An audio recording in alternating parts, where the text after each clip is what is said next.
बच्चों, let's read this question. So this question says the plot of intensity of radiation versus wavelength of three black body at temperature T1, T2, T3 are as shown. Then आपको देखिए temperatures के बीच में यहाँ पर relationship बतानी है। Alright, तो चलिए इस क्वेश्चन का की कॉन्सेप्ट आप क्या लिख सकते हैं। The key concept of this question, देखिए आपको इंटेंसिटी वेवलेंथ का कर्व गिवन कर रखा है, ठीक है, और टेम्परेचर्स का भी ग्राफ आपको तीन डिफरेंट ब्लैक बॉडीज है, ठीक है, three black bodies at temperature, okay, of three black bodies at temperature T1, T2, T3 पर गिवन कर रखा है। ओके, तो आपको बताना है कि टेम्परेचर्स के बीच में रिलेशन बताना है, ठीक है।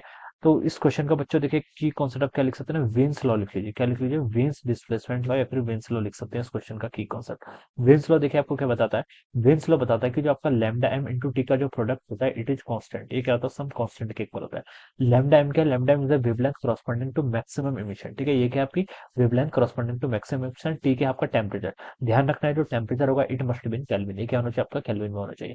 तो ये आपका क्या है? This is the statement of the wins displacement law. अब देखिए बच्चों, अगर हम यहाँ पर ग्राफ में देखें इसको, ठीक है, ये आपका लैम्डा है, यहाँ पर आपका इंटेंसिटी है। आपको तीन प्लॉट ऐसे क्वेश्चन में क्या कर रखे, गिवन कर रखे हैं। ये आपका T1 के करस्पॉन्डिंग है, ये आपका T2 टेम्परेचर पर है, ये आपका कितना है, सॉरी, ये आपका T1 टेम्परेचर पर है सबसे इधर, ये वाला आपका T3 टेम्परेचर पर है, और ये वाला आपका T2 टेम्परेचर पर है।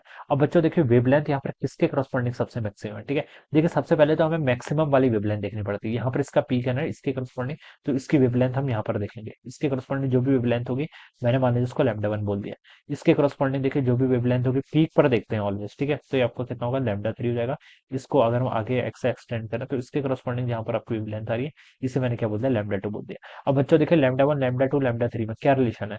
सबसे ज्यादा आपका λ2 है, उसके बाद आपका λ3 है, फिर क्या आपका λ1 है, ठीक है। ये वेवलेंथ है, और यहाँ से आप बता सकते हैं वेवलेंथ क्या है, इनवर्सली प्रोपोर्शनल आ रहा है किसके, टेम्परेचर के, ठीक है, क्योंकि इन दोनों का प्रोडक्ट कांस्टेंट है। तो आप इसको ऐसे लिख सकते हैं, T2 must be lesser than क्या, T3, and it must be lesser than कितना, T1। तो ये आपका यहाँ पर से रिलेशन आना चाहिए, this must be the relation between the temperature. तो अगर मैं इसको मैच करूँ, देखिए इसको मैं ऐसे भी लिख सकता हूँ, T1 सबसे हाईएस्ट है, फिर आपका T3 है, फिर क्या आएगा आपका T2 आएगा। तो ये आपका यहाँ पर से रिलेशन आ जाएगा।